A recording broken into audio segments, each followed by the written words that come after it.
Okay, wow.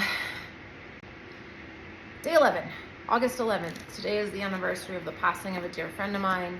It's two of my numbers. If you're into numerology, 8 and 11. I have strange numbers, 8, 3, and 11. They actually add up to be the other one. 11 is actually 2, mind you. So my numbers are actually 8, 3, and 2, but they start at 11 and you reduce the 1 and 1 to 2. But 11 is a very powerful number, and so it's something that I feel.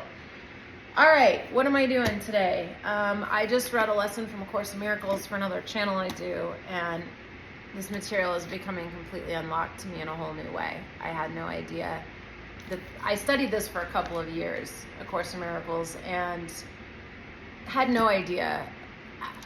I loved the material. It's very heavy language, and a lot of folks, if they read it, probably won't understand it. And I got into it, but it was feeling a little heavy and a little dark, almost making me feel a little sadder. And I realized I was missing something. Plus, you know what? I met a bunch of people that had studied it for like 10 years, and I was not impressed, being blunt, with not with who they are, but the lack of progress in their spiritual growth in many ways. Like, they would come to places, I'd meet them, they'd seem so spiritual, hang out with them outside and realize, and we're all people in process. I'm not saying that, but if I've studied something this powerful for like 10 years, every year, and I'm not really moving the needle on who I am personally, then it's not working. Pick up something else. You know what I mean? It really just becomes sort of this egotistical game. I love Alan Watts talks about it all the time, right? That I'm just more better than you, or I'm more tolerant than you. He even called out in a lecture universalists, you know, that, well, if you're sitting in a room with all these religions and one religion is like, oh, I'm better than you, and one is, you know, I'm better than you because I have the real message, and someone stands up and says, you know, oh, I think the divine message is in everything. You're kind of better than all of them, or propping yourself up that way, like I'm more tolerant than you. And I don't want to get into that game. I'm playing the same game everyone else is. I'm no better than anybody else. And I just want to step out of all that. I love to study this material because I think there's possibility for exactly what it says here. I'll read it. This is a review and it's really small. It says, my thoughts are images that I have made. Whatever I see reflects my thoughts. It is my thoughts that tell me where I am and what I am. It's exactly what Neville says. My concept of myself creates my future. It's exactly the same. It's exactly the same as Abraham. The replication of this material in different languages that is coming to me now is astounding. Astounding. But this is the truth I'm asking for. And I'm believing I'm really onto truth. And I want to be clear here that I want to think positive, joyful, amazing thoughts, because I think this is the result. And I want to bring some real amazing, like real happiness, real healing is even the wrong word, wellness. I want to bring real wellness to this world, real hope of something different to this world. That's really all I've wanted to do for a long time. And all I've really done is make a giant mess. But I see now that in the mess, it increased my asking and clarity around a lot of different things that is preparing the way for this. So whatever I see reflects my thoughts. It is my thoughts that tell me where I am and what I am. The fact that I see a world in which there is suffering and loss and death shows me that I am not... The fact that I see a world in which there is suffering and loss and death shows me that I am seeing only the representation of my insane thoughts, which would be thoughts down here on the emotional guidance scale, and am not allowing my real thoughts to cast their beneficent light on what I see. And real thoughts would be thoughts thought with source up there at 1. Yet God's way is sure. The images I have made cannot prevail against him, because it is not my will that they do so. My will is his, and I will place no gods before him. So this is a lot more sort of religious sounding, and that's why it gets a little... But if you take it and apply Abraham's language, it's so much light and fluffier. And that's why I stepped away from the Course in Miracles. I found something more positive that really pulled me to this, and realizing that all this is saying is that the thoughts I think with God will create a different world. And what is it saying? The fact that I see a world where there's suffering and loss and death, suffering and loss and death, shows me that I'm only seeing a representation of my insane thoughts. That means there's something else. And that's getting weird with it. What I believe Jesus was. I don't believe that he was a God. I believe he was just like every single one of us, just like he says in the book, and he realized he was a man who realized he was God, and that's how he was healing people, and that's how he was raising people from the dead. He was just thinking thoughts with God. That means that it's all possible for all of us. I know it sounds loony, but I think it's really true. But even if you just want to live a better life and you don't want to raise people from the dead, it doesn't really matter. It's all about just being happy and getting up here, because the creative power when you're thinking with source is so much more. And maybe you can't eliminate death and suffering and loss from the world, because everybody gets to think their thoughts, and many people are thinking thoughts from down here, and they're going to create there. But do you want to? I think we're all a little sick of it.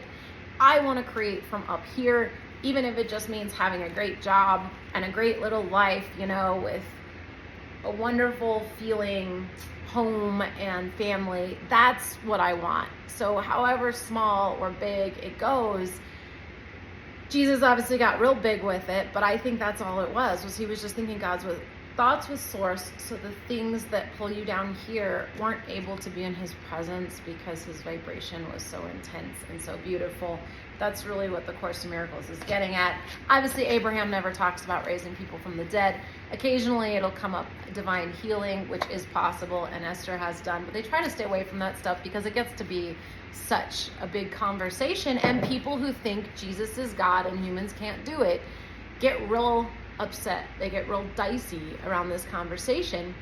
But then you bring in Neville Goddard, who's studying and saying the same stuff, but all based on the Bible, and saying that the Bible is really just the metaphysical journey of our thoughts, and telling us that we have the imaging device of God. The power that creates world is directed by our focus. When we focus, we are creating, which is saying here, my thoughts are images that I have made. We are in a world of imagination. If we knew how powerful our thoughts and emotions were, we would take more accountability for what we're doing. This is basically saying, all of it is saying that, when I think about something, it has power. So when I look at someone, my partners, my kids, my bosses, the news, famous people, anyone you want to look at and think about, you should be thinking about in a positive way, because thoughts have power. They have creative power. And the more we would all think good things, not criticizing, not judging, not pointing out what's wrong. We're all so good at that, and we don't realize that we are creating a shitty world because of the way we're thinking when we look at things. It is what it is. But in order to get from powerlessness to empowered, it's a power game. If you notice, power is a word down here. Power is a word up here. You don't have it here, you have it here. How do you get up? Accountability. What's the game? What's the accountability we're taking? That my thoughts and my feelings are my responsibility and create my reality. That's a lot of accountability. We don't want to do that. We want to feel like a victim. We want to think it's just happening to us, but that sucks. Nobody wants a victim life. At the end of the day, you can sit there and people like, oh, I'm so sorry for you. And you get a little bit of pity. You get a little bit of, but that's how we bond now. We bond through our diseases. I watch it all the time. I have kids all the time at work, especially millennials, that are telling me about their bipolar and their schizophrenia and all of these things that they're bonding through this. They don't know how to bond. We don't, as a culture, know how to bond through thriving. We judge each other. Oh, well, he has this, doesn't he think he's so great? Oh, he must have ripped a lot of people off to get that. And I do it too. I'm as bad as everyone else. Bad's the wrong word, but as mistaken about that as everyone else. We want to be able to talk about our happiness, talk about our thriving, bond from that place, and let go of all the mucky ick. We don't realize that we are not helping each other by feeling empathy for each other down here. And I did that for a long time. Let's talk about the problem. Let me empathize with you. Let me validate it. No, it's a lot more helpful to be hey, you with, the cancer or the diabetes or the molestation or all of the other things that you think have happened to you. You are a powerful creator. And I'm not saying that those things don't suck, but I'm saying you have the power to completely transform your body, your life, your relationships, your bank account, whatever it is, if you take accountability for the fact that you have what you have because of how you've been living, how you've been thinking, and how you've been feeling. This isn't about regret. You made those choices because of good reasons because of what you thought at that time. But there's a way to get back up this scale. You are a powerful creator. We do not need to be living in the situation we're living in. There is another way. And that's what I want. I want a good life. I've had all those things. I've had all the crappy ass experiences of life down here. You know, I really, really have. And I don't want it anymore. I want to look forward. I want to be like, and my life is amazing compared to where I was. My life is absolutely off the hook amazing. But I want even more. I want it to be even better. And I want it to be better for everyone or anyone who is thinking about doing this work or changing how they're doing life or wondering why things aren't working. But as long as you think you're a victim and it's happening to you, you are powerless. It's about taking our power back and being like, holy crap, I'm a powerful creator. I control what shows up by what I think and by what I feel. How exciting is that? Because that's something I control. So if I take accountability, then I have my power, then I can be empowered to do something about how I feel.